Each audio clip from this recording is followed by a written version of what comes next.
Think Vikings were dirty, unwashed barbarians? Hollywood lied to you. Vikings were actually obsessed with cleanliness, sometimes bathing multiple times per week when most Europeans bathed once a year.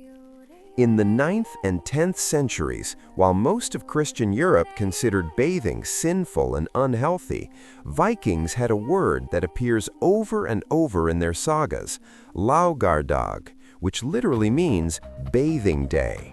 That's right, Vikings had a dedicated bath day every single week. We still use this word today. It's Saturday. Vikings bathed in hot springs when available, but most used a bathhouse called a badstofa.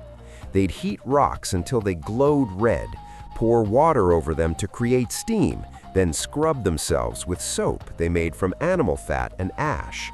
This wasn't a quick rinse. They'd soak, steam, and socialize for hours. Archaeologists have found combs, tweezers, and ear cleaners in nearly every Viking grave. These weren't warriors who smelled like death, they were grooming enthusiasts. Viking men didn't just bathe, they styled their hair, trimmed their beards, and even bleached them blonde using lye soap. Women braided intricate hairstyles and used imported oils. An English chronicler actually complained that Vikings were stealing Anglo-Saxon women because they bathed too much and looked too good.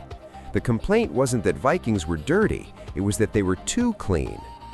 So why does history remember Vikings as filthy raiders? Simple.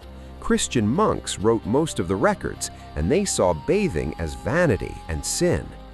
To them, a Viking who bathed weekly and groomed daily was morally corrupt. The stereotype stuck for 1,000 years. But the archaeological evidence is clear. Vikings were probably the cleanest people in medieval Europe.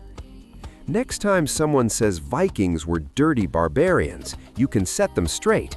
These were people who had a dedicated bath day, made their own soap, and carried grooming kits into battle. Sometimes the people history calls uncivilized were actually ahead of their time. If you enjoyed learning the truth about Viking hygiene, subscribe to The Daily Past for more surprising facts about everyday life throughout history. What other Viking myths should I bust next? Let me know in the comments.